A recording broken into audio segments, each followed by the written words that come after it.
All right. Well, just gonna dive right into it. So, Okay. like I said, my name is Gregg Romero, and I'm from the Southwest state of New Mexico, born and raised there.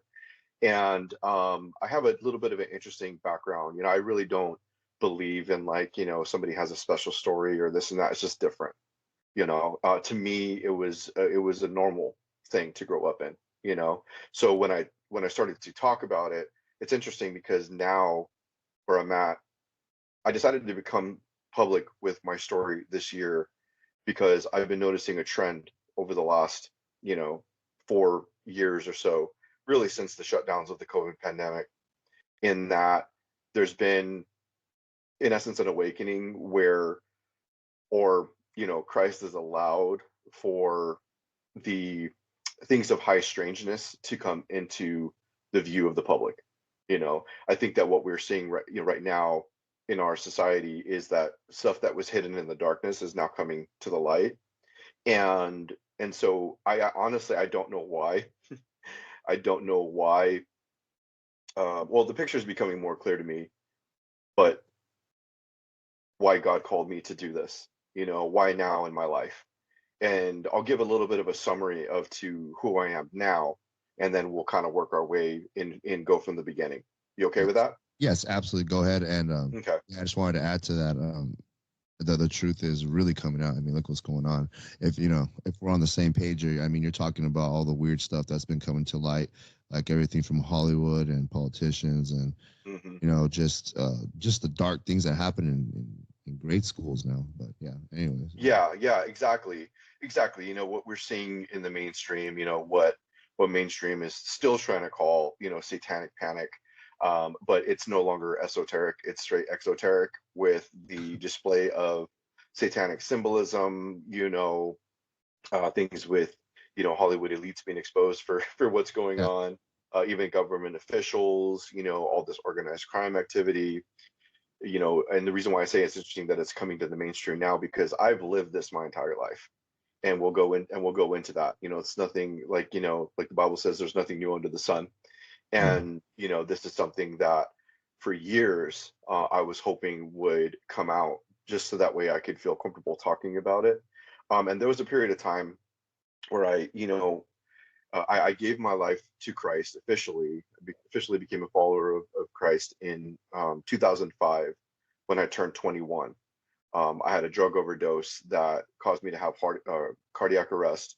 And I had this encounter that I'll go into here in a little bit that just completely transformed my life. And something happened that I cannot deny, even more strange than all the strange things that I'm going to share with you tonight.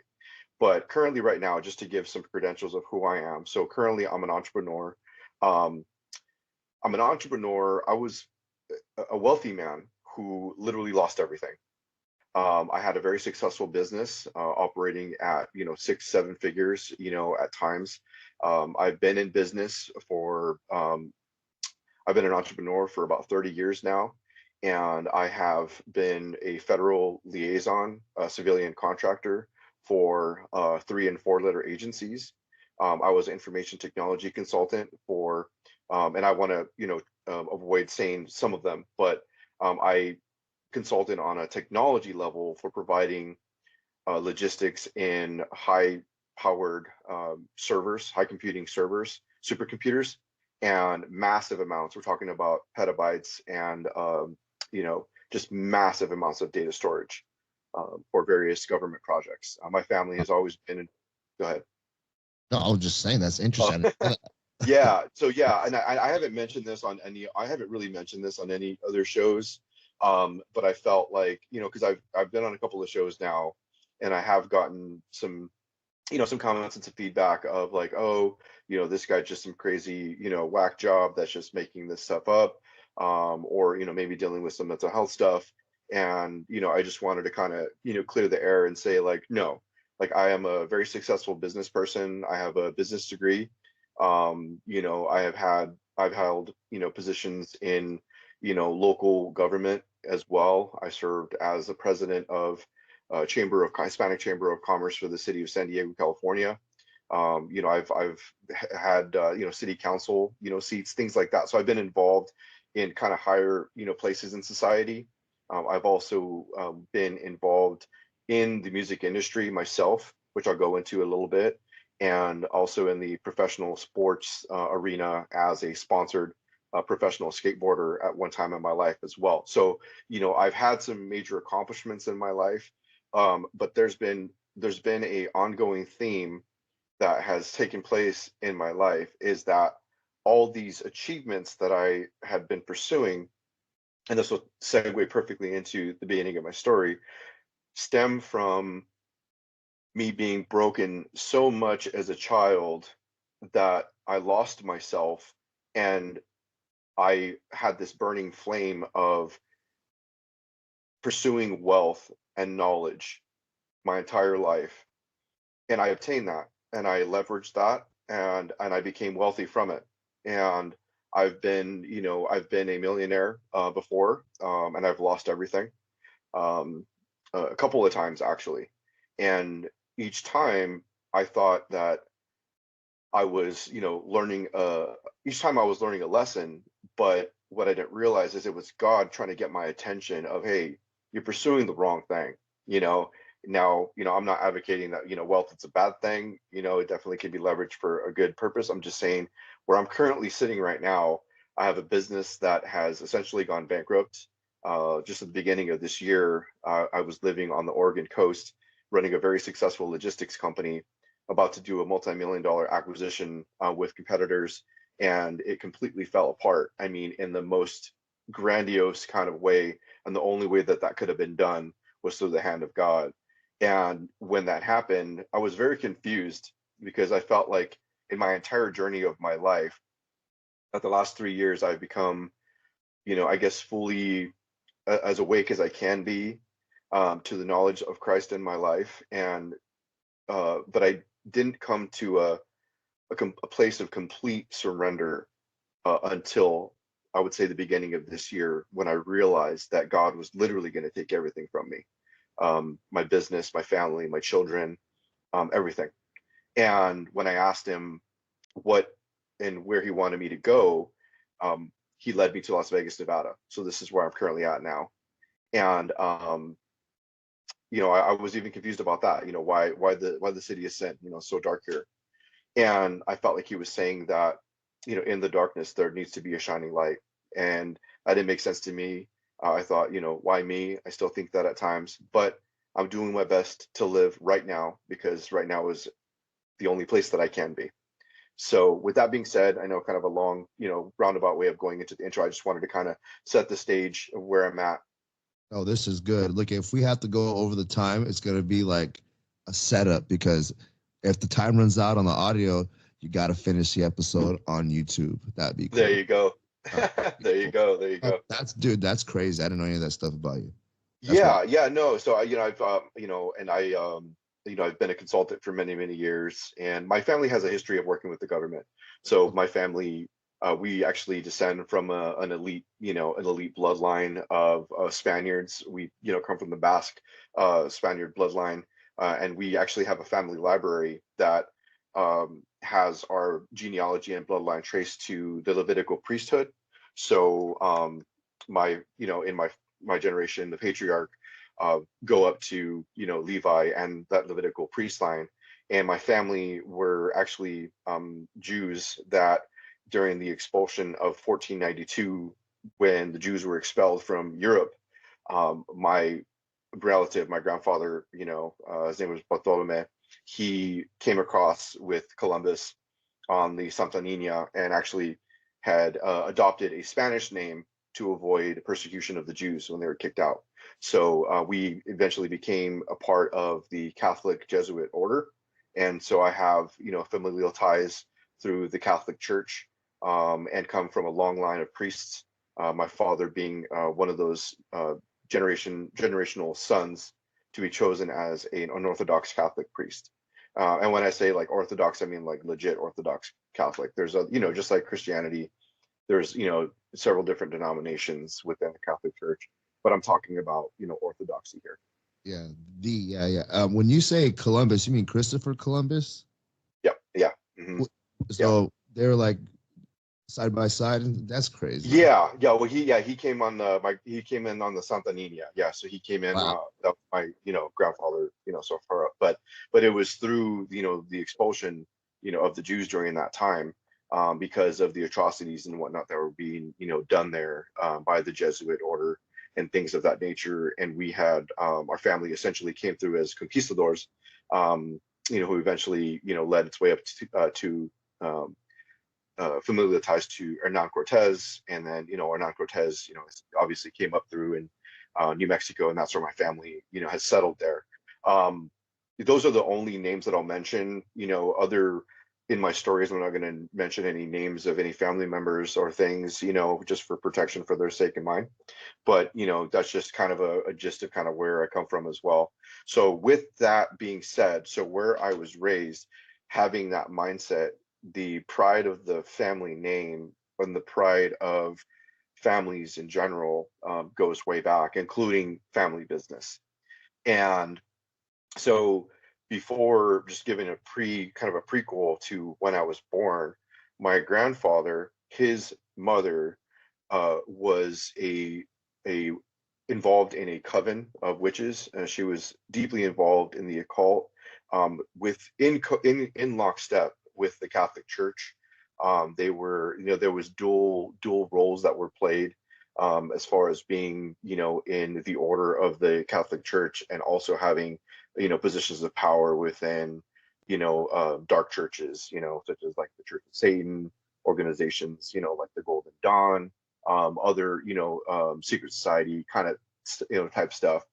But so my grandfather, his mother was a witch, and from what I've been told, from passed down from him. And she was, when my grandfather was 10, she was crucified. She was sacrificed on her kitchen stove. There were three witches that came and that knew her. From what I've been told, she was trying to depart, trying to get out of it, but that was not possible. And I really think that they were after my grandfather. There was something about him specifically down the bloodline, that they were choosing him for a specific purpose.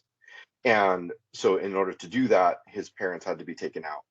I don't know much about his father. All I know is that when these witches tied her to the kitchen stove and burnt her alive, his father came in and witnessed this going on and went mentally insane.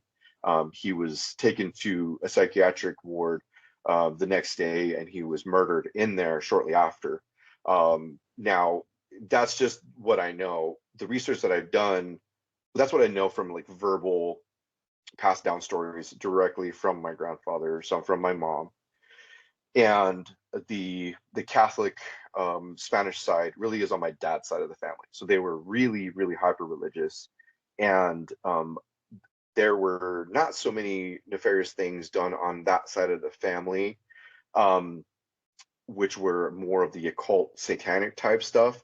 It was really more extreme religion, and mixed in with government and things like that. Talking in those areas, in rural places like New Mexico, you have, well, I don't know how it is now since I haven't really been there for 20 years, but when I was younger, it was still very much about which families owned what plots of land. And this where we live specifically, it was a Spanish town, little Spanish community that was called the Ranch, is what I'll say. And surrounding this area was 5 different Native American tribes. So these conquistadors, right, direct descendants of Hernan Cortez, right, like I just mentioned, these conquistador families settled there, and intermingled with the natives or what have you, whatever they did, took their land, whatever, and they settled like right on top of where they buried all the dead. So when the Spaniards went in there and slaughtered all the natives, there was land that was appropriated to the various two different families, and they were buried on top of, or they were built on top of these Native American burial grounds. I'm guessing in a form, a way of, mocking, mocking the natives, or whatever you want to call it, enjoying the sweets of victory, or whatever you want to call it. But so anyway, So my grandfather, when this happened and his mother was um, she was killed, he was taken to an orphanage. He was orphaned, and the one of the three witches came back and took him as they became his guardian. And there were three of them, and they essentially raised him. And what they and one of them eventually married him. So these witches lived, one lived right behind him, the other lived right next to him, and then there was a third, and then there was a male warlock that lived a ways, down. And I'm describing a kind of a rural, vast area. I'm talking about this was in the middle of nowhere. If you're out there, and at that time when I was young, we didn't have really vehicles to get into town. So like walking into town would likely be a full day's journey to get into town. It's really far out there. So my grandfather, age 10, one of these witches came to him and adopted him. And so he was raised by these witches, and they coerced him into an agreement, making an agreement and an alliance with the dark forces and allegiance to Satan. They promised him that if he did that, that he would have a very long life, that he would have power over government, over finances, and over community to be able to essentially be whoever he wanted to be. And he accepted, and that was the beginning of his journey. He then went on to somehow getting connected with cartel, activity. Again, I'm not going to say any names or anything like that, but he got involved in essentially the drug trafficking trade. His sons, he ended up having, in total, he had 5 wives. And I come from the fifth wife, from the daughter, the final daughter he had from the fourth wife, sorry. And so he's still alive. He's near death. And I know that there's a chance that he might hear this. And I just want to say him and I have had the opportunity to reconcile, um, and which I'm very grateful for. And he has since, given his life to Christ. And, there's victory, even in that darkest of things. But so that's just a backstory, even before I was born. Okay, so you have an idea of this generational witchcraft that I know went beyond my great grandmother, passed it to my grandfather, and then my mom. By the time my mom was around, he was, advanced in age, and he was running a very successful operation with his sons, basically. And they would practice these occult rituals. Okay. Um, but by the time I was born, my mom was 16 and my dad was 19. And they were of two different families that really didn't get along. And when I came into the picture, there was a conflict that happened between the mothers. They just really didn't like each other. They wanted me to be aborted, and so they tried to force my mom to go to an abortion clinic and to abort me. But her and my dad having recently been converted from Catholicism to Christianity, uh, ran off with my mom and married her and decided to give me life. Uh, we were in severe poverty the very first few years of my life, because obviously with religion and the very strict rules that they had in the Catholic and even the Christian church in that area, my parents were essentially exiled, for giving birth to me. So they were allowed to be on my grandfather's property, but there was not a lot of resources that were allotted to them. We lived in essentially a teardrop camping trailer from the time I was born till I was about 5. And, we, had no electricity, no running water. We had to, cook food on a, wood stove that you cut down, trees and put wood in it. We'd take baths in horse troughs that we would warm water on that same stove, wash our clothes in that same horse trough. It wasn't it wasn't really living, it was surviving. Um and so I had, not only was it a really rough start from the beginning, you had all this generational, just like it was like a plugged cork that was just ready to just let loose. And my mom, she had been through some things as well, really severe abuse by her father and her brothers, but she was able to get out of that somehow. She was able to, she became a Christian. She became a Christian at the age 13, and she was on this path to, live a different life and to move away from, the life that her grandfather, or that her father and her brothers and sisters had chosen, because they were all essentially, on this activity. And so, um, so life was, it was very, very much of a struggle up until I was 5. But, over time, family did bring us back in. And I remember us, seeing more family. It took a few years, but, I would say my first few memories are, around 3, 4 years old, remembering being around family.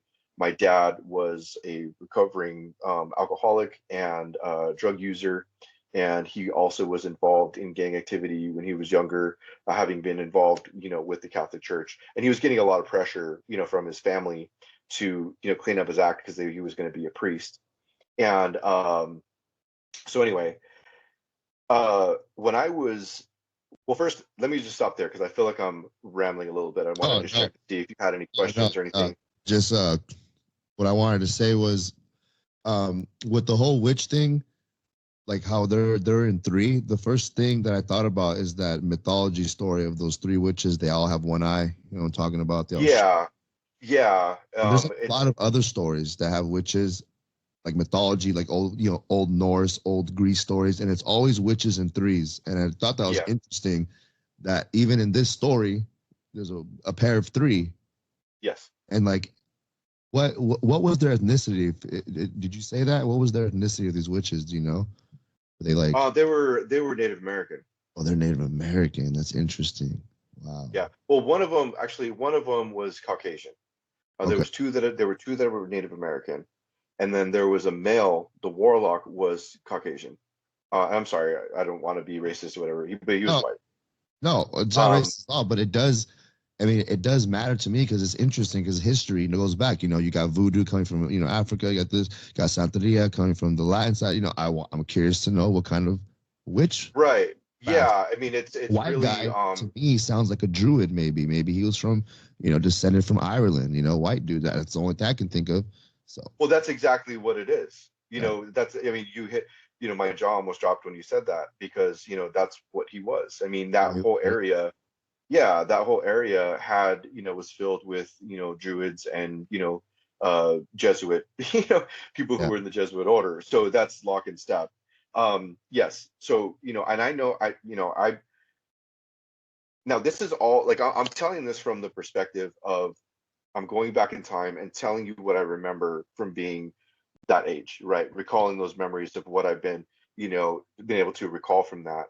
And one thing that I remember is that there were in each of the little family areas for a specific family, we did have what seemed to be specific, white families or families of influence, some that were involved in other religions that like or Masons, right? Masons were there, and also Mormons, right? We had Mormons in every, kind of a place. And so it was just, it seemed like all these religions that were in the area, even the the satanic occult, they all were like they were all in lockstep with this like mission to build this community. I literally got to see a community get built from the ground up, essentially where I was at, through my grandfather. Because when my grandfather, this is how crazy this is. Like my grandfather, he, by the time he was born, wasn't really all that known. He wasn't really that important of a person, but where he ended up settling, the land that he got, the whole entire town was built around his home, literally. And he has street names that are named after him. I mean, I'm telling you, when I say this guy had power, he had power, and he still does. Yeah. So, but now it's just, it's the power for Christ, hopefully. But anyway, yeah. So, raised in this environment, you have that history, with the Native Americans, the Spaniards, Jewish, and all that. And then, I'm about, 4 or 5 years old. My parents were a part of a Pentecostal church that they had helped to, that my godparents helped to plant there in the area. So one of the Native American tribes converted to Christianity, and there was a church that had opened within the tribal land. They basically opened the borders because some of those they opened their borders, because some of those tribes are still closed off. They will not let you in unless you're of a certain percentage of blood or whatever. And so my first memories were going to this church. My dad and the head pastor of the church were best friends, and they were brothers-in-law. He was my dad's cousin, and he also was married to my mom's sister, and so they were my godparents, and they ran the church, and the whole community was involved in this building of this church essentially. But when I was younger, I kind of felt like I was stood out. I was treated differently at these events, and I was like, even when I was born, my grandfather said that there was something that was different about me, and I have documentation, photos of him giving me a special blessing in some weird, it seemed to be like an occultic, blessing, that he put upon me when I was born. And my parents, being Christian, they lived right next to him, in his compound. Eventually, we had moved right next to him. And so, looking back, I didn't understand like why they didn't leave. But now that I've been out and I've done research, to me, it seemed like they were spellbound, and that'll make sense as I go along in the story. But so my godparents, also my uncle and aunt, they would always tell me that I was special, that they could see that the Spirit of God was strong in me, and that I was going to be used by God, and that I was going to be a minister of God's word and all this stuff. And I was excited. All I knew was religion, with my dad having been ordained before I can remember, and him always being a part of either church launchings or being a pastor himself. And so just being like in that environment. My mom did music. She was a worship director for this church, and they eventually started to, around 5, 6 years old, my mom became a semi-professional singer in the Christian music industry, and she and my dad toured around with the tent revival movement. For those of you who were alive in the early '90s, having the tent revival stuff with all that. And so we would have Bible studies all the time. Reading the Bible was always a big thing for me. And I always was very intrigued by it. They were always talking about this God, that they just would give everything for and would die for him. And so I became excited, and I wanted to be just like my dad. And I was excited that I was going to be used by God, and I was going to fulfill a purpose, some kind of purpose that he had for me. And my aunt, though, would say kind of weird things. She would say, she's like, there's going to come a time when something's going to happen to you that is going to basically initiate you into the ministry of God. And you're special. You're going to be the one that, carries the light for our generation, that we bring forth to our world and our community. And just kind of weird, stuff like that. It just doesn't. But when it happens to you, she says, just don't fight it, because the more you fight it, the more that God is going to punish you. And it was total grooming into. Cryptic. Go ahead. No, I was saying that's a very cryptic message. Yeah, very cryptic. And yeah, and I would I would have my uncle and other people say this, even other members of the community and the church and things like that. So I always thought it was kind of interesting. But at the time, looking back, it's cryptic. At the time, I was like, oh yeah, you know, like, Yeah, yeah. okay, yeah, you know, I'm like 5 years old, dude, you know what I mean? And so very shortly after this, um, my mom and dad were traveling, you know, on ministry, and I was left to be babysat by one of my relatives, and he asked me if I wanted to play a game, and he started to do like, you know, put out these candles and say, we're going to play this game where, um, you know, I'm not going to go into details about that, but he wanted to play a game, and he continued on doing some kind of a ritual, you know, looking back now, and he physically raped me. And I'll never forget, even it's been 35 years. Um, I'll never forget the experience of what happened when that happened. I felt like every single part of who I was split apart into a million pieces.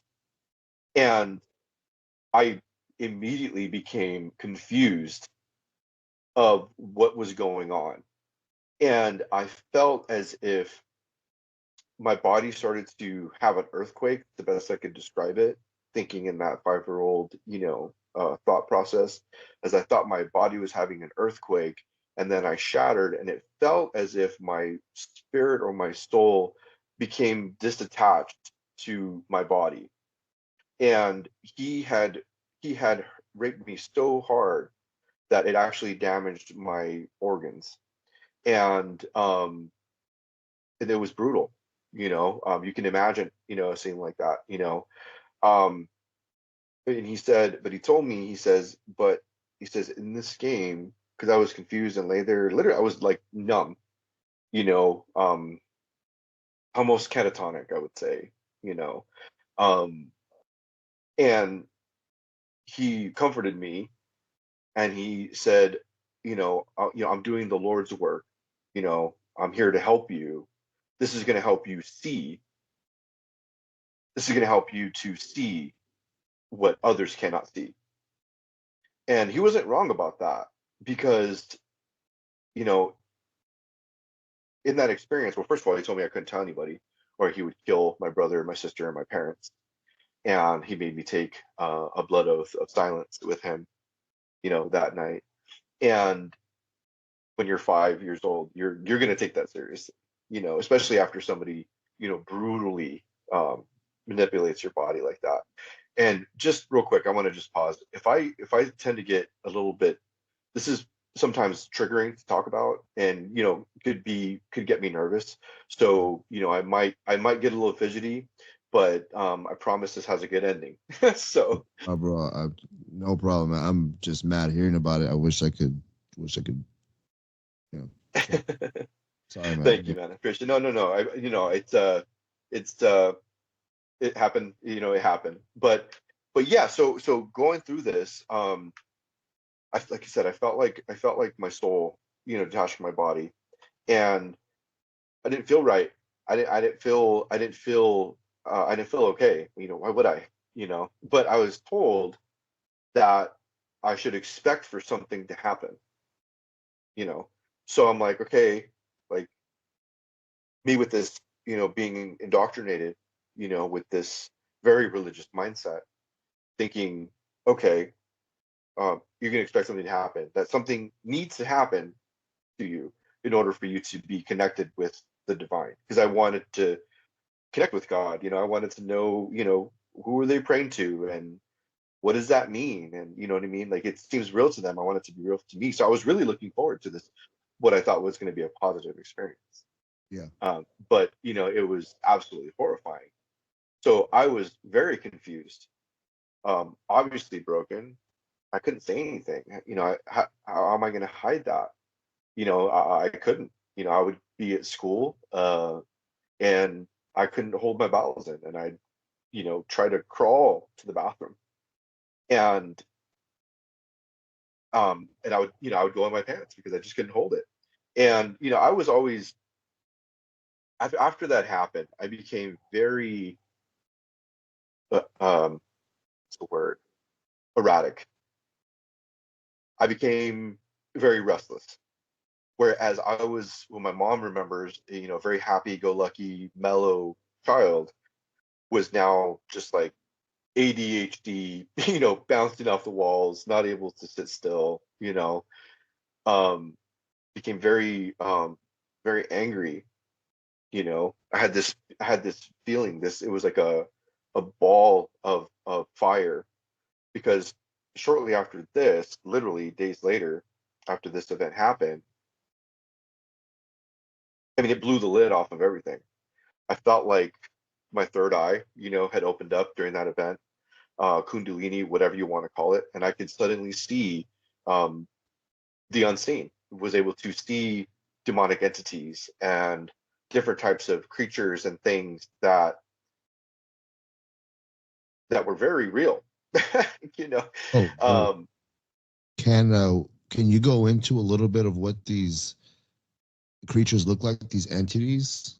sure, sure. So,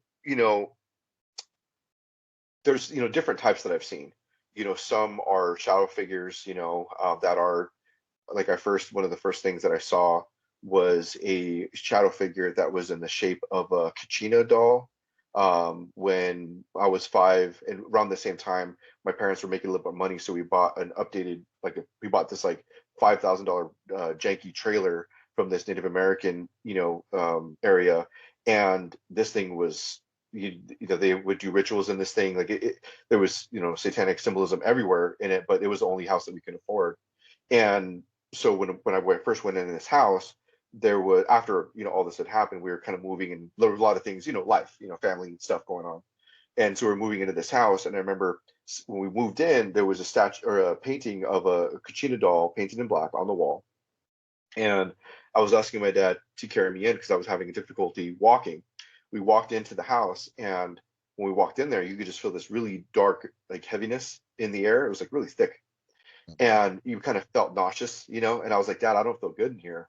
And then all of a sudden I look to this painting, and I see that it's like fuzzy. The painting is fuzzy there, and this creature, when I saw it, I noticed my dad saw it as well.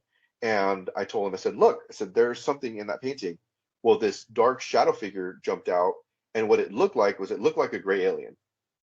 Wow. It was really dark. It was like I would say it was like a ashy charcoal gray, and it had like, and I saw these later on, and just to be clear, like, I don't see them like all the time. I've actually learned to like turn it on and off, but I guess you can say, without sounding weird, and I'm sorry, this is just insecurities, but I guess what they call a seer. I've become a seer, and that's what they told me that I would become, because like I said, this one looked like a great alien, that was like oozing black goo, like out of his mouth, nose, ears, everywhere, So and it was just atrocious. when you said it jumped out of him, how big was this painting? This painting was probably about, I want to say, 2 feet by 3 feet, So and so this thing must have been small then, right? This little. yeah, it was, when it jumped out, it was about 3 to 4 feet tall. Like, where I was, 'cause my dad had put me down, and it was like at eye level with me. And but it shapeshifted from this painting, the shadow, into this creature. And I remember my dad rebuking it, and it literally screamed like the loudest scream, uh, just like a witch's scream. You know what I mean? Like Yeah. if you've been in the woods and you hear like a mountain lion scream, like Uh, that. But it uh, was like uh, inside and all around you, like you could hear it everywhere. where'd And it this go? thing, sorry, Where'd it go? Where did the thing go? it jumped out the window. Oh crap! Yeah. So it's So physical. my dad, Like it it made noise physically, when it ran. You can hear it and stuff. yes, it physically manifested. Oh It wow, physically that's manifested in the living room, and it jumped out the wind. It jumped out the living room window physically, yeah. and when that happened, I remember my dad was like, he was real freaked out, and he, put anointing oil in the house, and that honestly didn't stop anything. There was more activity there, No, but yeah. Yeah, you burn know, that place down. That's the only way. no, it's yeah, it literally, I think it actually did end up burning down. I'm not quite, I can't remember, but anyway, so yeah, so kind of what they look like. there's a lot of different types, man. Oh, Honestly, let's like talk about it. you know, some of the things that I've seen is, you know, I've definitely seen tall grays. You know, give you a little bit more context too. So where I was raised, it was just southeast of the Los Alamos National Laboratory. So my family, parts of my family, worked at top secret facilities near and around Los Alamos National Laboratory, near Dulce, where they have the deep underground military base there. That is there. I've seen that place, at least the gates of it. And so we're thinking about we're near Los Alamos National Laboratory. You know, we're near these secret military bases, right? And we're also surrounded by these Native American tribes, and you know, that are doing all this occult, you know, stuff, practice with the Catholics and all that kind of stuff. So there, I've seen things like skinwalkers. I have seen, you know, tall grays. I've definitely seen UFO craft. I've seen Bigfoot, you know, Sasquatch type creatures. I've also seen on the angelic side, I have seen what an angel looks like. Very intriguing. What does it look? Um, so when I saw it, it looked like a tall. The one that I saw anyway it was about 8 feet tall. It was massive, and when I saw it, it looked like it's had like blonde hair and like these like crazy. I can't even describe it. Blue eyes, like teal and marble, and the body was. It looked like it was the skin looked like it was almost like golden, and it looked like it was like gold and iron, like it's which is weird, like just, but it really intense, you know, really intense creature. I've seen that, I would say about 3 times. I even Wings? Wings? no, I didn't see any wings. No, I didn't see wings on it. No, it looked like a person, And they're you muscular, know. right? Yeah, it was massive. And yeah, it was like, I mean, it looked like a gladiator. It was Yeah, yeah. huge. I always And it would like reverberate, you know. Like I remember whenever I would see one, or there was this one that actually came to me one time, and I know I'm probably sounding crazy. I'm oh just yeah. telling you what I saw. But so anyway, so yeah, seeing that type. And then also, then there's like legit demons, right? You know, these disembodied spirits that, uh those ones, you know, that's those are more like, just, you can't really see them, you know. They're kind of like misty, shadowy, you know, kind of things. But but they're whisperers, you know. They're, you know, Nephilim. I'm not sure how much you know about, you know, Nephilim and things Oh like yeah. that, but Those are. yeah. So, you know, those ones, you know, you could tell. I mean, the others, you know, they're kind of chimera, you know, kind of creatures. But yeah, various types. That's a whole other, you know, story for a whole different, you know, show. Dude, But we got to get you back on. But yeah, I'm very intrigued by that because every person I said that sees an angel, they say they're just like bodybuilders, and that blows my mind because is that what the perfect body looks like? Is it they just a well they dude, jacked they body? look chiseled, dude. They're chiseled.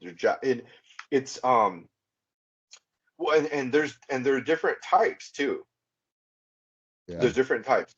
Like honestly, you know, like looking, the one that I saw, because I've seen a couple. I actually took a picture. I can send it to you. I have a Oh, picture of one.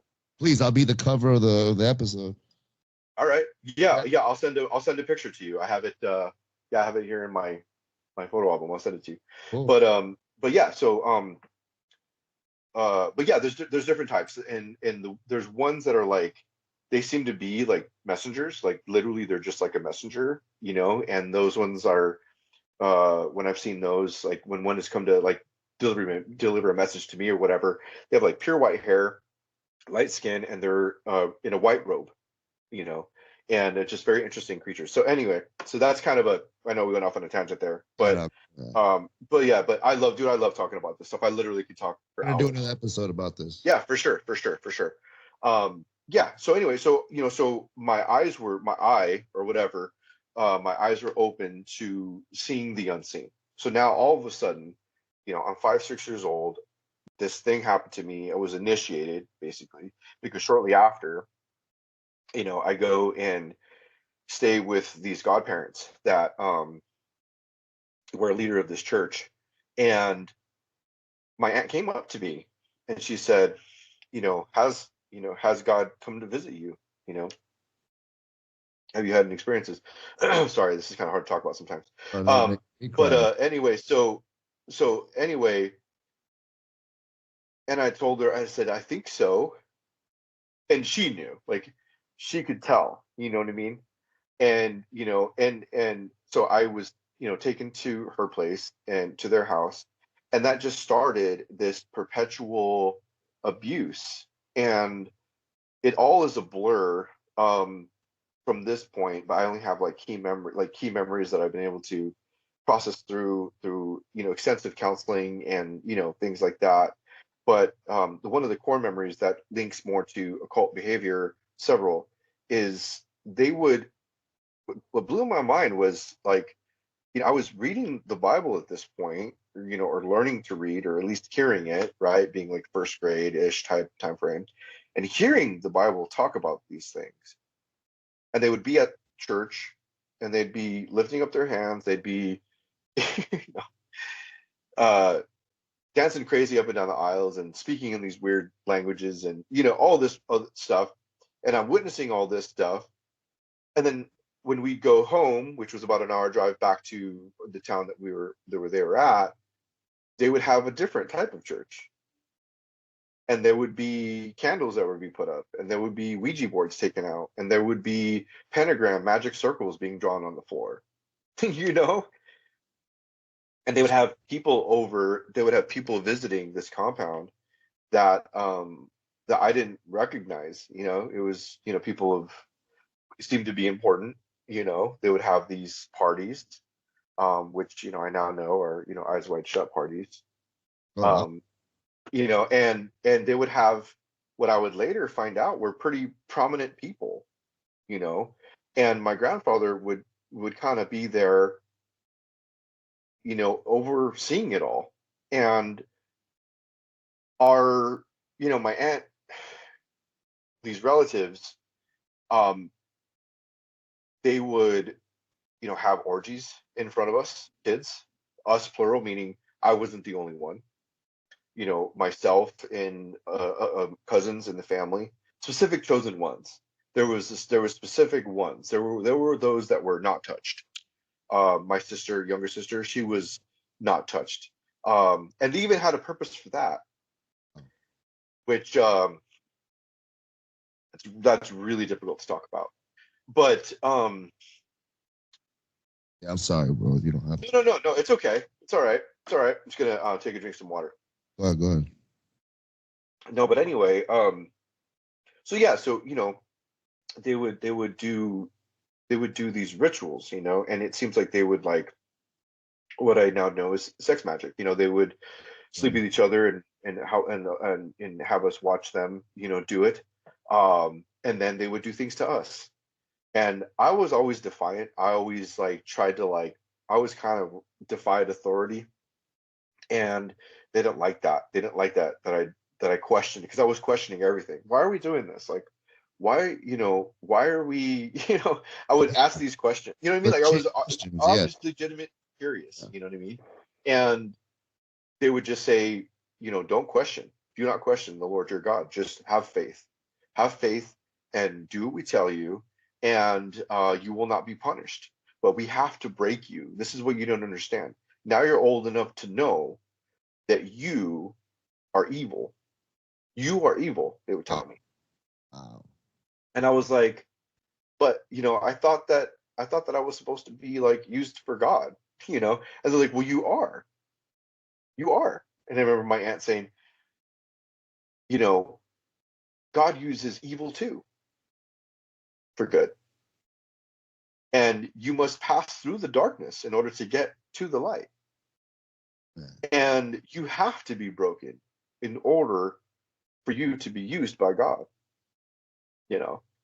And so this, and I'm trying to paint this picture that there was this heavy, thick sense of religion, okay, that was wrapping that was occulting or hiding the true intent of what they were doing, you see, because they would present themselves one way to the community, and then behind closed doors, they were doing something completely different.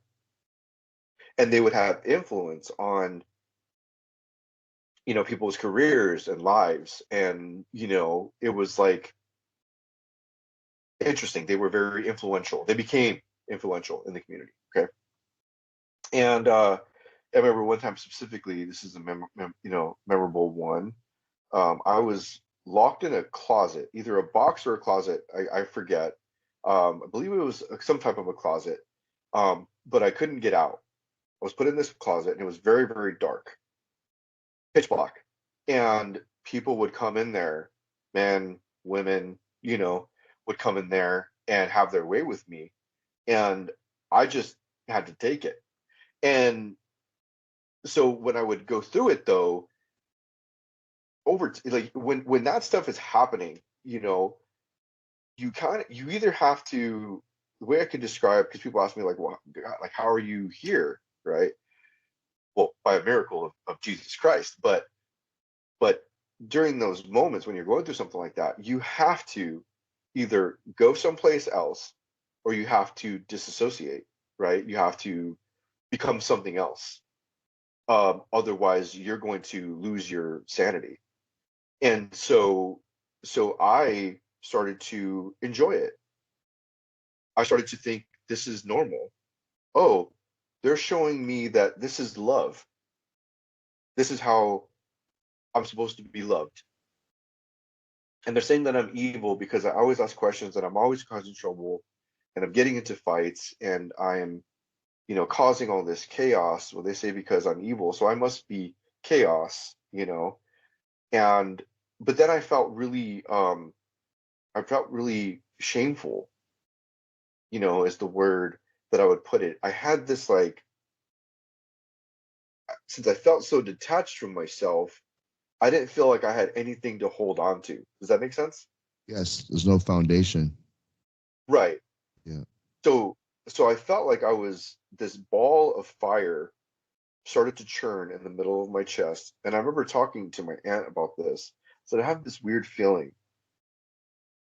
And this was like after some stuff had gone down. She's like, what's going on? How are you feeling? She would always ask me how I'm feeling. Like, how do you think I'm feeling? You know? Yeah, yeah, yeah. But but but no, but they would it wasn't like they would just, have their way with me and then just like leave me there. Like, they would nurture me. You know what I mean? Like, it it was the acts were done, and then there was love and care, and like affirmation. So it was this weird toxic wheel of like, Yeah. building this like It's like ultimate person, manipulation. Yeah, it's the right? And so like, ultimate. right, but they would like also but they would taunt. I mean, like like legitimately, dude, like just being completely real, it was demonic. You know what I mean? Like, I don't know if you've seen that movie Smile or Smile 2, but Yeah. it was like that. They would, after they would get pleased and this and that, they would turn into these creatures, but they would turn into something else, would embody them, is what I'm saying. Yeah, yeah. But anyway, um so around this time I started to feel very confused, Yeah. because I would hear about Jesus, I would hear about God in church, but then this other thing was going on, and I was told that I have to not say anything about this, that this was what was being used to push the power forward for this. And I'm like, okay, so I've got to be two people. I got to present like everything is fine and everything is good, and that I love God and I love the Lord. But then over here, I know that I'm going to be broken and I don't like this feeling. But this is like, yes, their way of loving me, you know. But it kind of got to this point where I became really numb. I couldn't feel anything at all, no emotion, no nothing. All I could feel was this like ball of like burning fire in my chest. And I asked that, and she said, "Oh, the fire, the divine spark is igniting in you, right? The divine spark is igniting in you. You're becoming like God. And so I but I became angry, and I thought, well, okay, this makes sense. This makes sense then. Because I know that there's a God. Okay. I see all these unseen things. I know there's a God out there. But he's left me and all these other people and entities and whatever, like we're just on our own. Like he doesn't care, you know. It was my thought at that point. Yeah. And so I was like, you know what? I'm going to become like God, you know, and I'm gonna, you know, and I'm not, and I rejected God, and I rejected the faith, and I became a very much a problem child. My parents didn't know what to do with me. You know, I started to smoke cigarettes at age 6. Started my first business selling cigarettes to, you know, my classmates at school in first grade. I started to do marijuana and acid at age 8, 9. I was already selling drugs, you know, pills, weed, cocaine. By age 11, I was carrying a weapon, and I fully gave into this life that um, had come down generationally. And I thought, well, I'm going to become my grandfather, because my grandfather had all this power and influence, and you know, he'd have, you know, political, you know, people, government people come and you know, see him, and police and this and that. He could do no wrong. You know, he can, you know, have 21 DUIs and kill people in accidents, and you know, I've seen him get shot, stabbed, and dragged, and you know, thrown off a 2-story building, and the guy just doesn't die. What? Wait. Why do you think that is? Well, because it's because of, you know, the deal that he made. That's You know, very he made a Faustian bargain, you know, and he has a pentagram with an underground cross that was carved into his chest by that, you know, lady with her nail. She, you know, carved it. And I mean, you want to hear about a creepy experience, man. um when I gave into all this, right, you know, at this point we were like living right next to my grandfather, and his, you know, as his compound was building, was expanding, we were, you know, in on his property, acres and acres of land. Okay. And so we would, our house, our pipes would always freeze in the winter, so we'd always have to stay with him. So when we'd stay with him, I'd have the most influence. I had the most occulted influence from my grandfather. He's the one that shared with me, you know, like School of the Mysteries, different types of readings and things, different types of sayings, and you know, rituals and things to do, you know, ritualistic magic basically, you know. And like I said, I strongly believe that, you know, he was a part of, if not the Golden Dawn, several, you know, secret society kind of groups.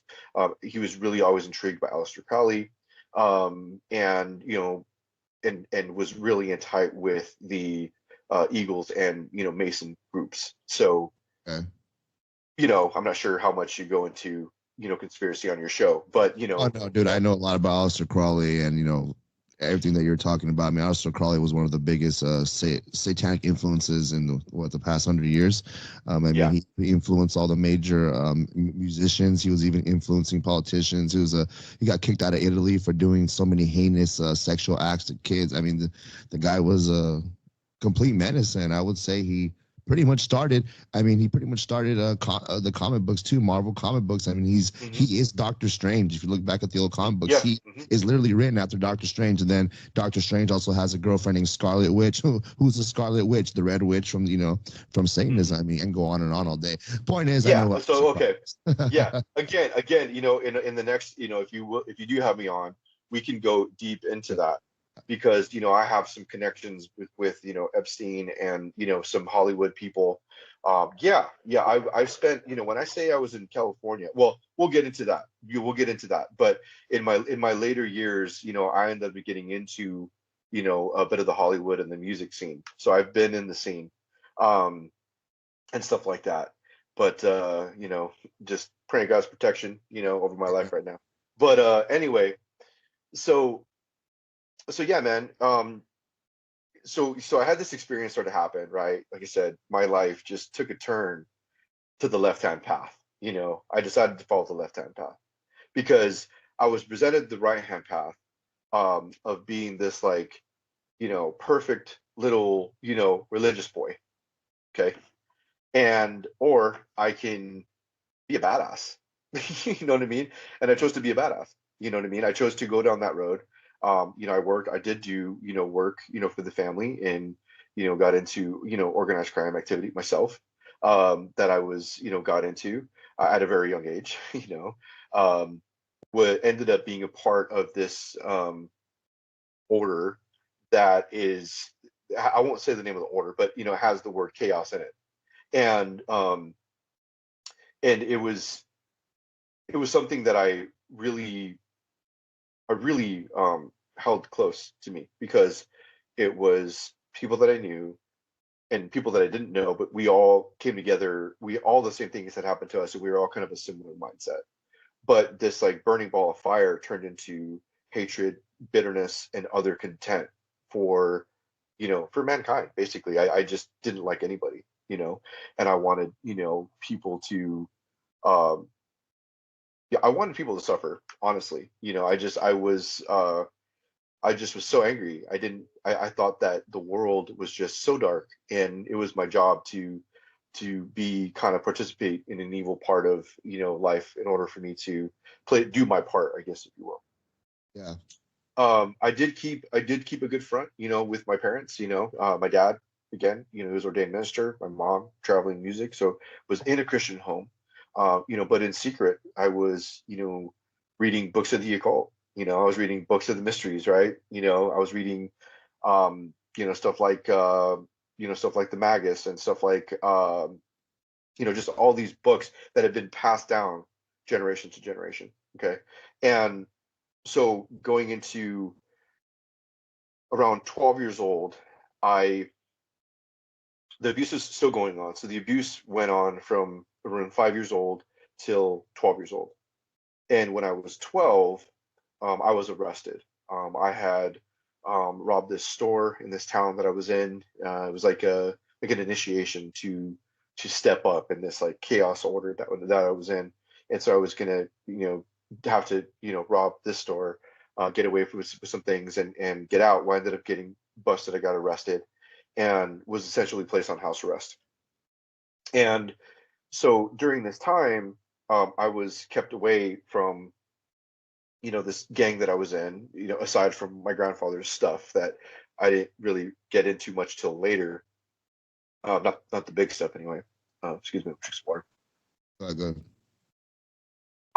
But but yeah, I ended up basically going on house arrest. And by the time I was 12, I did get away from that for a while. I couldn't see my friends, and I remember I was just like having crazy withdrawals, man. I wanted to get high, and our gang leader, he managed to sneak over, on our property early one morning, and he knocked on my window and said, "Hey," and he like, flashed a bag of drugs, in the window, and I'm like, "Oh, dude, I'm fiending right now.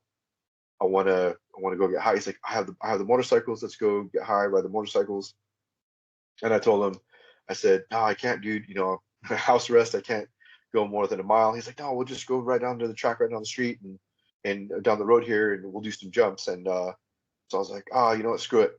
So I, snuck out with him, and went. My parents were sleeping. My brother and sister were sleeping, and ended up getting high and riding these motorcycles. Well, I ended up crashing. I got into a crash, going about 45 miles an hour on a dirt bike, high as a kite, no helmet or gear on. What were you high on, if you don't mind me asking? I was high on acid and marijuana. Oh, wow. Yeah. I So I had do. dropped. Yeah. I had taken a full, under the tongue, of an acid drop, and then, just smoked out. So, Uh, yeah. So I crashed, and when I crashed, um, I ended up getting. I crashed during a jump, so I hit front wheel first, and my right leg got stuck inside of the spoke of the motorcycle. I ended up flipping end over end 5 times, and every time I flipped, the bike would just land on top of me and just crush bones. And Damn. I broke all kinds of stuff. I Damn. broke my back in 2 places. Broke my hip, my pelvis. Punctured lung, severe head trauma. Like I was cooked, man. Like legit cooked. And so I'm like, I have this massive hole on my side. The handlebar for the motorcycle had some metal exposed. So when I crashed, I went, jabbed into my side and ripped this huge hole out of the side of my body. And so I was Oh, like bleeding. that's crazy. No, I'm just thinking about it. That's wild. Oh yeah, yeah. Yeah. So I was like, I was bleeding a lot, just Eh, really bleeding. And so my friend that was like there, the he, side of your stomach or something? Like yeah, where? it was right, I don't know if I can still describe it. Yeah, I can see it. It's a scar right here, and I have like Oh, a chunk wow. that's missing. I don't know if you can see it, but anyway, so that's where it was at. And Sheesh. so anyway, so I had this massive hole, probably about 3 inches in diameter, outside, on the side of my body, and I'm bleeding. And so my friend gets a shirt and stuffs it into the hole, to stop the bleeding. And then as like he's doing this, I'm like coming in and out of I'm coming in and out of consciousness at this point, and I can like see the sky. It would like glitch out. It was the weirdest experience. So Oh, anyways, he managed to get me home. My parents didn't know I was out. He literally drugged me in the house, and when he drugged me in the house, he was asking my dad, or yelling to my dad. He was like, "Hey, your son's been injured. He was in an accident." He's like, "No, he's supposed to be sleeping. What the heck?" He comes out yelling, and once he sees me, he's like, tells my mom, "Call 911. Call 911. He's in big trouble." Thankfully, in this really small town, usually it would take an hour for an ambulance to get out there, which just so happened that an ambulance was right down the street, answering to a broken leg call, and then they dropped that call and came to get me because I was a critical condition at this point. yeah. And so I remember I felt my dad. It was the first time I saw my dad cry. Like my dad was sobbing, crying for me, praying. My mom was just in disbelief and just freaking out, panicking. And I'm just like bleeding everywhere. I'm broken. My dad's holding me in his arms, and I was like, I knew I was dying. And my dad lays me on the couch, and I remember looking up at the kitchen light, and my hearing started to go. And as my hearing went, again, I like saw a bunch of entities all around me. I saw I saw four, what looked like, actually there was two 8 foot tall angelic creatures, and then there was a bunch of other like beings of light that I felt like I knew, but I didn't really recognize. And then there was two small ones that were beings of light that were like right next to me, as if like they were holding my hand, Okay. and they helped me to not be afraid, because I was very afraid. I was creeped out, at what I was going through. I was like in shock, or something. And so I remember they flipped, like this was happening as they flipped me off. They flipped me over on the gurney, and I sat up. And when I sat up, I saw all these things, and I looked back, and I see myself laying on the gurney. Oh, crazy. Um, at that point, I they put this, oxygen, thing over my mouth, and they start squeezing it. And I remember getting like pushed, like almost slammed back into my body. And I like breathe, but I cough up all this dirt and blood that was like stuck in my mouth. Like, it was really, really, really bad. So they put me into the ambulance. And when they pushed me into the ambulance, I like pop out of my body again. So I was now completely above the ambulance, looking down into the ambulance, and I could see my mom jumping into the front seat. They had cut all my clothes off. She was holding onto my clothes, and I was like just floating, and I was attached, but I could see this like cord that was coming down from Oh, my. I could see this cord that was coming down from my belly button, is what it seemed, into my body, and I was floating above just the ambulance, and it was the most surreal experience. I was like, "What is going on?" And I looked at my hands, and it looked like it was just like light. And I was trying to pay attention to what was going on, and the ambulance was going down the road, so I was started to kind of coast with it. And I remember thinking, if I could just keep an eye on my body and not let this cord get like too far, then I'll be okay. And I remember I was behind a little bit, and I caught up, and I saw my mom, and she was just crying, and I could hear her. And I went to the front seat where she was at, and I was like right in her face, like looking at her crying, and I was like trying to console her, like, "Mom, like I'm okay. Like I don't feel any pain." I was trying to communicate to her. I'm like, "This weird thing's happening to me. Like I'm flying." I was like in this weird state. And so then like she's praying, "God, please, please, save my baby, save my baby." And then I like feel this like this warmth come from behind me, and I look up and I see this tunnel that was looked like a portal had opened up, and this portal was like a light. And I felt like this voice permeate all around me saying, you can come home if you want, or you can stay. If you stay, then you're going to, be in pain, for the rest of your life.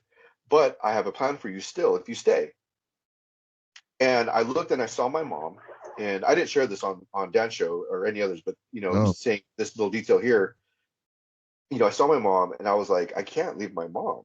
You know what I mean? Like I have to stay. So I was like, I'm gonna stay. Next thing I know, boom, I'm back in my body, and I'm trying to breathe. And and then it goes. We're just getting to the hospital at this point, and then everything just went black. And from what I was told, now this part, I was in a in an induced coma for a little while I was recovering from this thing. But my grandpa came to see me, and other family members came to see me, and my dad had brought this person in to pray for me, and something happened. I received somewhat of a miracle. I didn't have to go through any surgery. My bones, even though I broke my vertebrae, I had a severe spinal cord injury. I recovered way quickly. And I recovered, in months. Um, Within a matter of, I would say, 6 months, I was up and walking, and I was, I still have a lot of residual things, from that nerve damage and things like that. But that like woke me up. Like it, it was a fracture in my reality, right? That there was, even other than the entities that I had seen in this physical realm, there is definitely another realm that is like, you know, right in front of us. We just can't see it, you know. Yeah. And, I don't know if I was in another dimension or what, you know. And I don't, all that stuff is just surreal to me. Like that, when you said, I don't know if you heard my reaction when he said the cord. I knew I was gonna ask you if you didn't say it. I've heard it so many times from other people. There's like this little cord that connects us to our bodies. I guess that was very interesting, man. Very very interesting. And one thing about the whole story is that you're telling me that there was a point in your life where you rejected God. You were out doing. You said you snapped and you started wanting to do bad things, starting to do drugs. But what you're telling me though is that when you died, you were welcomed by God. I mean, the mercy, the grace. right. Like, did you not think about that? Like, I mean, that would have been Honestly, I didn't think about that till just think now. about that. You woke up to God comforting you and inviting you to go home with Him. Yeah, I was After all very the things that young. you've done, after all the things that you've done, that Yeah, makes no, top. thanks. Yeah, honestly, like I honestly hadn't really thought about it like that. Believe it or not, I hadn't really thought about it like that. Um, because I think I was too young to really understand. You know what I Yeah, mean? I think I was too young, and I think that God knew. I think that, well, I know now, that God knew that I was just utterly deceived. You know what I mean? And I felt like I was getting a second chance, you yeah, know?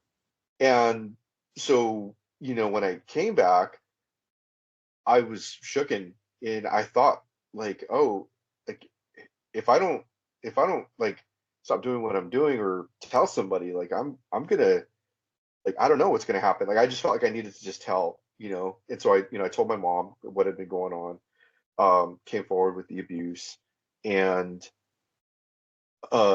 it was kind of like a couple of us cousins got together because my accident really had a ripple effect through the entire family because they thought they were going to lose me. And then like I couldn't hold on. I couldn't hold on anymore because when I came back in my body, dude, maybe the reason why I didn't think about that, like what you just talked about then, was like when I came back in my body, the pain was like unimaginable. Like talking about already feeling broken, like yeah, now I'm like I was already like my soul was shattered, but now like my flesh has been shattered. You know what I mean? yeah, And like even through that, like I remember like my weird occultic family members, right? They would say like, oh, this is a part of God's plan too. This is the breaking of the bread, and like all these just weird Um, stuff. Okay. So anyways, I was done with it. And so were my cousins. Like my cousins were like 16 at the time. And the one was just severely getting abused by her father. And we were just like, I'm gonna tell. And doing that, it all came crumbling down. People wow. went people went to prison, people were killed. Um Shit. there was a chain of events that took place that started a federal investigation, and all this stuff. And so no need to go into those details, but yeah. So again, and I was kind of like, and I'm going to keep referencing this, and I'm going to wrap it up with the point at the end, I promise. But Oh, there was just like go thick ahead. sense of like, dude, the religiosity, dude, you know the religiosity, and how I was seen as like evil. You know what I mean? And like, though I was like, oh, they're all, Gregg's going to hell. You know what I mean? Like, I'm going to hell, because I'm the one that like exposed all this, and you know what I mean? Like, I'm the one Oh, that's wow. always asking questions, and I'm always the one that, you know what I mean? And I was just done. I was done being. I was already so broken that Yeah, like, if that's that crazy. continued, if it continued, I would have not survived. I just know. Like, Yeah. I just, it was something but so I recanted all those things. Things got exposed, things kind of fractured the family, and then I started going to church, started going to church with my dad, and started to actually pay attention, you know what I mean, like try, like, okay, I'm gonna try this thing, and like, tried to do good and did well, I would say, for a couple years. Started skateboarding when I was 10. All right. And by the way, that's a different story. I got this ability, and it's like, it's just this magical ability, and it was I feel like it was taken from me at a point in time, but I was able to use a skateboard like a magic wand, man. You know? Oh, like it's do tricks and stuff. Yeah. Oh yeah. Yeah. Oh, I was a sponsored skateboarder. Yeah. oh, nice. I used to Yeah. skateboard too, but I wasn't that good though. I wanted to be, Yeah. but No, like I can show you some magazine stuff, and oh, I nice. was sponsored and stuff. Yeah. Send the pictures over with the angel picture. Yeah. Be Right. Yeah. For sure. I'll do that. I'll do that. But yeah. So I picked up skateboarding, and with all these injuries, was able to get on my skateboard, and it was almost like I was blessed with this magical ability. yeah. The moment I stepped on the skateboard, dude, like I just, it came natural to me, and I felt like I could use it. And once I discovered, um that, okay, I'm kind of going too far. Let me back up. Oh, go ahead. So when I was 12, I tried to do good. So trying to do good, picked up skateboarding, was really passionate about Jesus and God. I was going to church, I was going to youth group, and even started working for my dad, who had started a Christian bookstore, business, and I was starting to do good, you know, and for about 3 years till I was, about 15. I got sponsored skateboarding when I was 14, and that was kind of like a weird situation in itself, but I got sponsored and went from being this, like, being kind of like a nobody, at school. I mean, people knew who my grandfather was, but they always looked down on me because of who my grandfather was. Yeah. And I was kind of ostracized because they're like, oh, you're his Pastor's grandson. son, blah blah blah. Yeah. Been Well, there. yeah, not only that, they knew who my grandfather was, and he was a male witch. Like, they knew, you know what I Oh, mean? And, yeah. and he was, he was essentially a cartel boss. So he had, influence, whether good or bad. Mostly it was bad, but they just couldn't do anything about it. You know what I mean? In the community. So I'm this, like, result of this. So I came from that to all of a sudden become super popular, in high school. And this is like 14, 15, and I started to get attention, from girls and stuff, Nice. and you know what I mean. And I started, and then I started to kind of go into, like, oh, this feels good, Those are good you things. know, Yeah. this is a good thing, like I'm Yeah. experiencing. And then started getting involved sexually, with girls. And then when that happened, because I had abstained from all that, when the abuse had stopped for a number of years. Now, setting the context of this, you have to understand that I had been having quote unquote sex, okay, since I was 5, 6 years old. So I have this whole childhood foundation of this activity, having a couple 2.5, 3 year break, and then again having this trying to be like a natural, whatever teenage thing to do. Things started happening, but it triggered a lot of things inside of me, and it started me on this like pattern of shame where I felt so shameful, like, oh, I'm just perpetuating this evil on these people, and I'm the cause of their pain. I'm the cause, what I mean? Like I was Yeah, in this yeah, like yeah. this, started going down this thing of shame, and then also too around that period of time, my sister was suddenly killed. So my sister, she was killed in a freak accident, and oh, well, this is what I was told happened. I'm highly suspicious that it had something to do with ritual, but there's no way for me to prove that. I know that sounds crazy. Other than the person that found her dead, she was, make a long story short, she was on a four-wheeler riding to the store, which is a couple miles away. She ended up somehow going off the trail and falling off a ravine and being crushed. She was crushed to death by the bike, and she was found by uh, a friend of mine who was an active Satanist. He was in this cult, and I know that they would do human sacrifice and animal sacrifice and things like that. Yeah, you already. I could probably. I don't even know who these people are, but I can 90% sure say it probably wasn't an accident. I mean, come on. Yeah. So I mean, who knows? But it is what it is. But anyway, she died, and when she died, my brother, he he had been involved with some crazy stuff too, leading up to her death. But when this happened, my brother went, mentally insane. He went into this catatonic state, and it has never been the same since. At that same time, my dad and my mom and dad had gotten a divorce, and literally, like my family fell apart in this span of the 3 years. It was a tiny period of where I didn't do anything, but there was a drug war that broke out. Uncles were killing these other families. People were going to prison. My sister died. My mom and dad divorced. My dad lost his business. The church fell apart. And like everything was stripped away. And I was, 17 at this point. And I fell into this like place of darkness again. I felt this ball of fire, churn back up into my chest, and I became angry at God, again. And I was like, no, like yet again, like you have proven that like you don't care about me, and I need to take back control, of my destiny. And so again, I rejected God, and I got into, really back addicted to pills and, heavy drinking, and started my own, gang unit basically, Yeah. and started. I wanted to.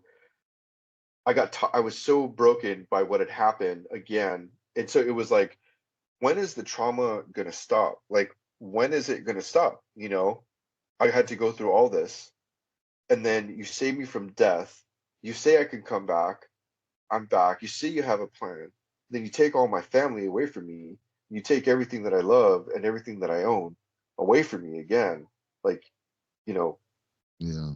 who do you think you are? And so I rejected God again, and I started going into, hanging out with my grandfather and the people he was associated with, and with other friends. Now the group had expanded, and went into my own group and started doing, ritualistic magic, other types of things, getting involved into occult type activities, at the same time of putting on a facade that I was a Christian.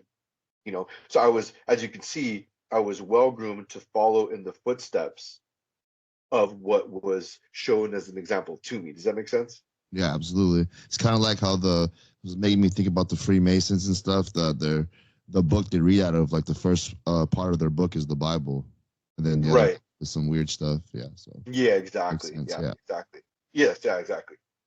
So yeah, it's it's they don't call it hidden, right? They don't yeah, call it they don't call it occult for anything because yeah. it's just things that are hidden. So so anyway, yeah, so I just made a determination that, I didn't need God, and I was in this position to where well, let me back up. I met this one guy, and this guy was different. His name was Tony, and he was the uncle of this girl that I was dating from another Spanish family, about 20 miles away. And I remember the first time I met him, he saw me and he looked at me, and he had his left eye was like cut out. So he had this like really big like slit, like somebody took a nail and just like slit Yeah. his eye, and Like it the was all scar. white. Like he still had the white. Yeah, he had the scar. He had the eye, but it was like white. His hair was kind of pepper like mine, and he wore all black. Uh-huh. And I met him, and when I met him, he looked right at me, and he gave me this intense stare, and I could just tell there was something different about him. And he looked at me and he says, "I know who you are." And I'm Uh, like, "You do?" And he says, "Yes." He says, "We were meant to meet." And or I'm what like, to you? He was met to you? this is that we were meant to meet. Oh, okay. Yeah. And I was like, "What do you mean?" He's like, "Well," he says, that his jinn, or I can't remember what he called it, told him that he was going to come in contact with me. A jinn, oh, Yeah, a like a jinn, jinn, like a demon jinn. like a Muslim word for yeah. Yeah, Okay. and Interesting. he called it some other word, but I looked it up, and it basically means that, Man. and or stage or something. But so anyway, so I'm like, okay, so what do you think we need to meet about? And this guy looked at me, dude, and there was just something with his eyes, like, and he says, "You think you have power?" He says, "I have power to transform." I'm like, "What do you mean?" He's like, What? "My spirit." He says, "My spirit animal is an owl." Dude, I'm not making this shit up. He I says, he know. says, he's like, "My spirit animal is an owl." And I'm like, "Okay."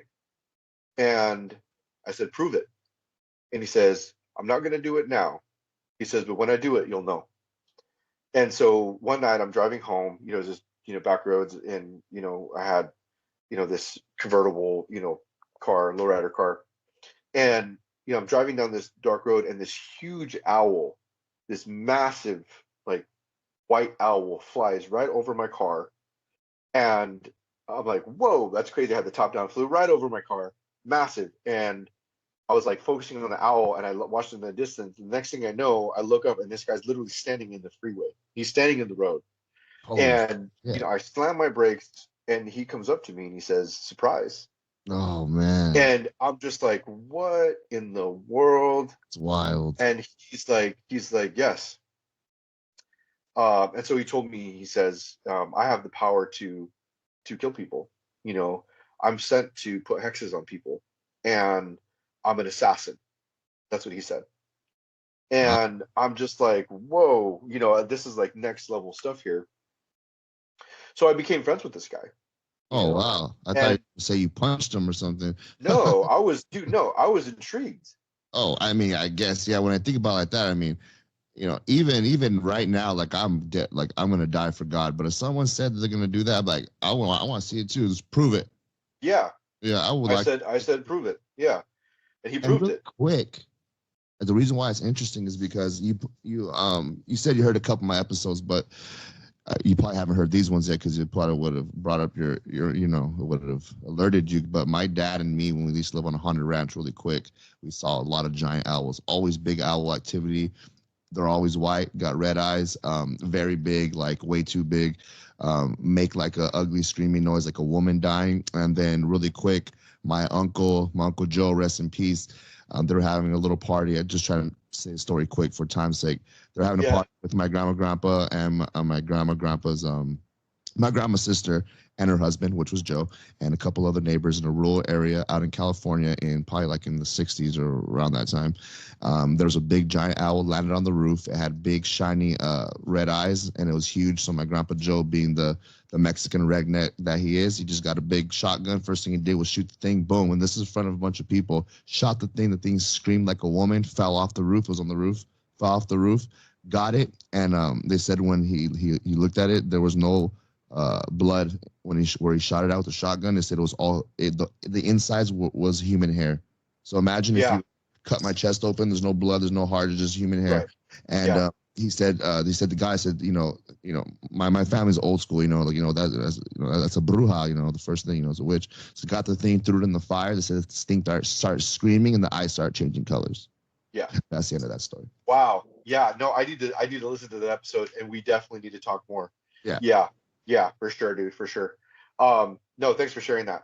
For sure. So yeah, so I experienced that, and I was intrigued. I wanted that power, because at this point I thought, okay, the way to survive in this world is power. If I want any clout, if I want anything, I got to serve the God of this world, right?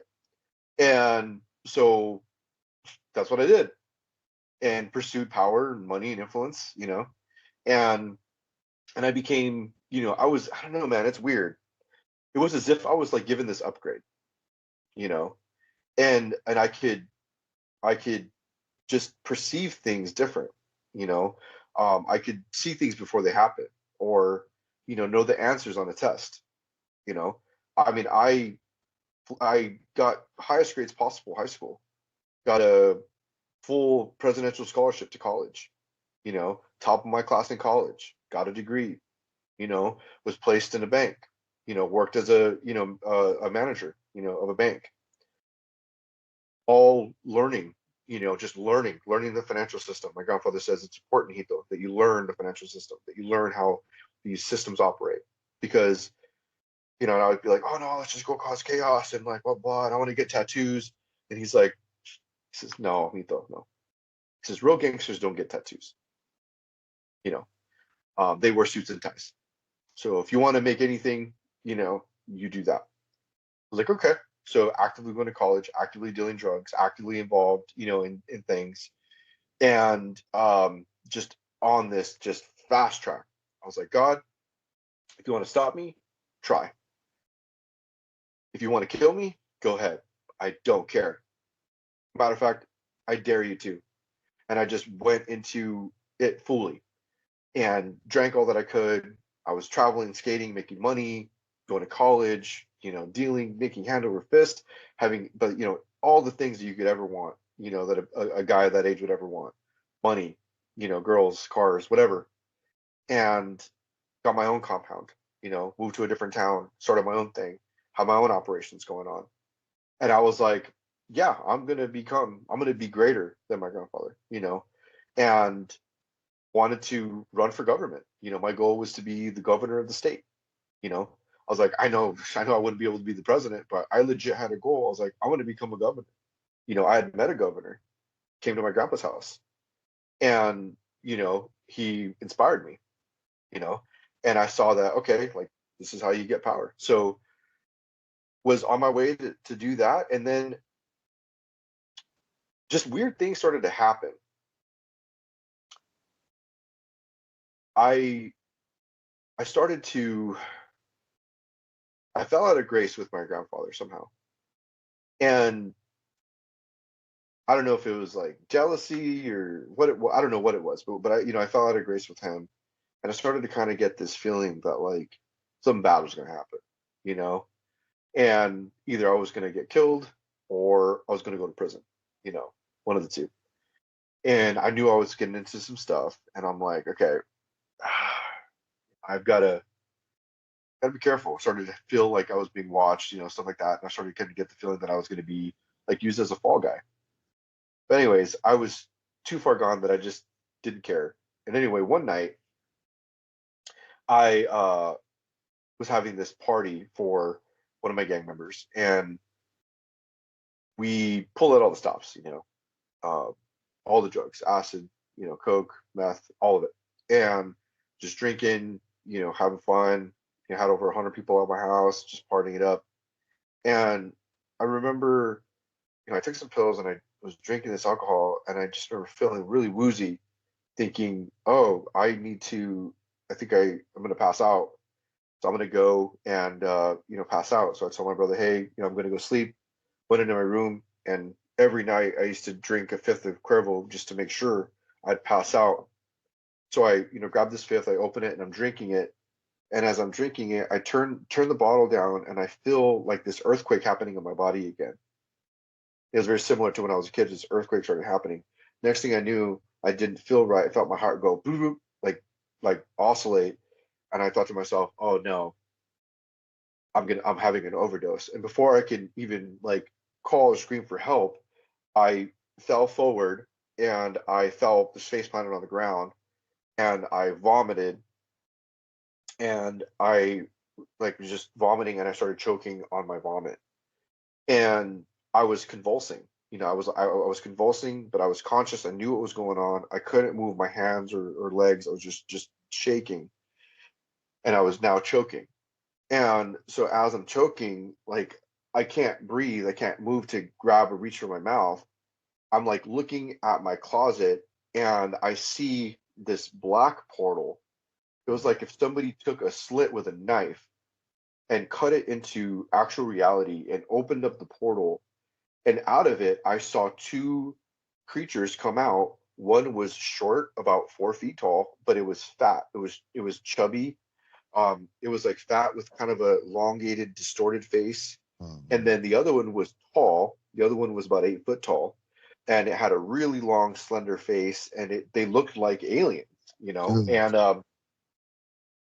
no, they're so a Beetlejuice, man. That thing with the big head, long oh thing. yeah, yeah, kind Dude, of like yeah, wild. kind of like that, but it, it was just I can't fully describe it. It was proportionate, but it was like, and they had really twisted smiles, and there was just this goo just coming out, just goo coming out, just this black goo. Anyway, so they're coming towards me, and I remember them grabbing my feet, and they were pulling me towards this Oh my portal. God. And like at this point, I'm like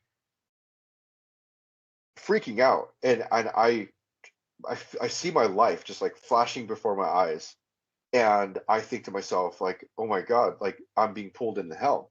And I heard my dad's voice saying, if you're ever lost, call upon the name of the Lord and he will save you. And I remember screaming, God, please help me. And in that moment, I said, Jesus, please help me. And in that moment, I saw this really bright white light. It was like a big white hand that came in between me and these two entities, just bam. And it was so bright. I knew it was the hand because it like slammed down, like slamming down on a desk. Boom. It slammed down, and there was like this explosion, and it literally blinded me. Like I was blown back. I felt like I was blown back, and then it was just dark, complete darkness. And then like I'm trying to like just gather, my bearings. I'm just in complete darkness. I'm trying to like, oh my gosh, what happened? Trying to figure out what's going on. And I feel like, I try to move, but I can't move my arms. And when and I try to juggle, and I hear that I'm like they're chains. And so I try to like move my legs, and I realize I'm kneeling down. I'm kneeling on the ground, and I have these my arms like are in these chains, and I try to stand up, and I can't stand up, and I realize that my knees are chained also. And this was very real. This was a very real experience that I had. And so then I realized in that moment, I had this sudden realization, oh my goodness, I've died, and God has sent me to hell. And I was in this pit, and I knew because I felt like the walls were closing in on me on every side. And I can literally, I swear to you, man, I I was like trying to figure out where I was. I was so confused, and I was just trying to listen or see anything. I couldn't see anything, but I could hear all of a sudden just this just horrific sound, like screeching and moaning, and it was just horrible. It was just absolutely horrible. And I realized, I'm like, oh my God, I'm in hell. I'm like, God, please. And I started to just say, God, please, dear God, please, please, you know, I don't want to be this way. I don't want to be this way. Please save me. You said, my dad said that if I call upon your name that you would save me. And this is like the first time I like really prayed genuinely. You know what I mean? Like Yes. I had said the sinner's prayer, before, and gone through the motions. And like I said, when I died when I was 12, I had that other experience. I think I was like under the age of accountability or Yeah, something. I I was don't know. about to say, yeah, I think you were just not knowing any better, and at this time, you knew what you were doing. This time I knew. This Yes, time I did know. yes, I very well knew what I was doing. yeah. And so I just, man, utter shame, right? And honestly, I felt like as I was about to get crushed by these voices, like these voices literally felt physical and like they were crushing me. And I felt like I was like disappearing into oblivion. I just saw this, like, the only way I could describe it is like if you've ever like fallen asleep and your leg like wakes up and it's like really tingly and it's Yeah. like, you almost like see like sunspots. It like hurts. So I saw these like little sunspots, like little, little twinkles of light, like a remnant of light. And I focused in on that. And as I'm focusing in on it, I realized that this light's getting closer and it's closer and closer and closer. And the next thing you know, woof, bright light again, and I am back in my body. Took a deep breath. I had, coughed up whatever I had was choking on, and I had peed myself. I had defecated all over myself. Oh, I basically, to me, it felt like I died. And God had put me back, and He's like, "I'm saving you," you know. And I remember like sitting up, gasping for air, like feeling myself, like, what just happened? Was that real? Was that a bad trip? Like, what was that? I'm just like, I'm just like getting inventory of myself and just breathing and just being like, taking a moment. And then I clean myself up. I feel different. I feel like this weight like had been lifted off of me. I just feel different. And so clean myself up. I go into the living room expecting to see literally, tens if not 100 bodies just passed out on the floor, after a night of debauchery and who knows what else. But my house was completely empty. And so I'm like, so I walk in there and I'm like, it's empty. So I'm like, well, Sam, my brother, he must have told him to go home, or I don't know. And I'm gonna go wake him up. So I go over there, he's not in his room, but I hear something in the living room and I get scared because I'm paranoid at this point.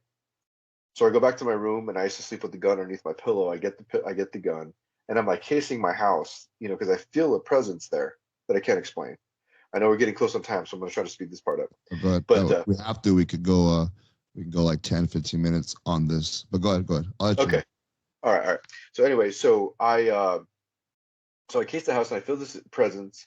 I'm coming into the kitchen area, and I'm like, hello, hello, is anybody here? Nobody was home. It's like nobody was there. And then all of a sudden, out of the blue, I feel this like presence come up from behind me and literally like engulf me, like hug me. It Okay, was like arms hug me. good one. And when that happens, I became undone. I knew that I was in the presence of Jesus Christ. I knew I was in the presence of Christ. Wow. It was different than any other thing I had ever. I could not even like I couldn't even look up. Like I could just all I could do was be on my face, and I knew that I was in the presence of God. And I felt I asked him. I said what do you want from me? And he says, you asked me to save you. I did. And he says, I want you to surrender. I want you to surrender to me because you know who I am and you've been fighting my power and you've been defying it, but I have a plan for you. I have a plan for you. And I'm like, is this your plan? Like for me to keep get my life being ruined? Like everything I have is trash. Like, you know, look at this.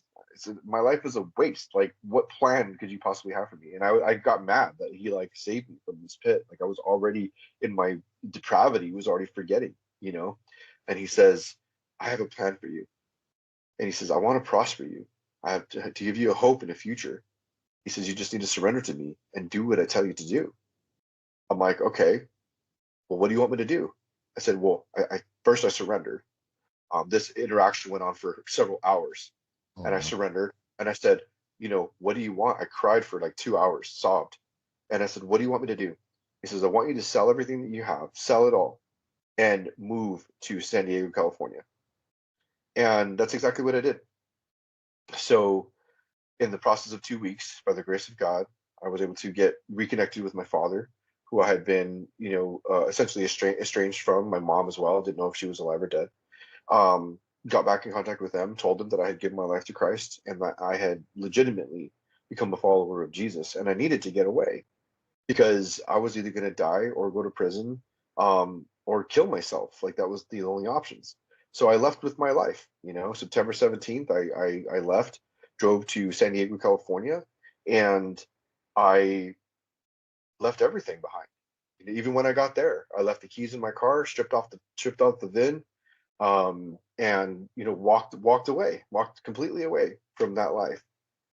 Had to deal with some repercussions for a couple of years after that. Got that cleared up. Was blessed out of the family basically. Well, we're running short on time, so I'm just skimming over these parts. Like I But said, we can go for like another 15 minutes after the 2 hours. Remember, I told you we're gonna record it just on this right here. So the YouTube one will be longer than the audio. Completely all right, fine. cool. Oh, go ahead. All right, yeah. So anyway, so I got to California, clean slate, clean slate, and I felt relieved.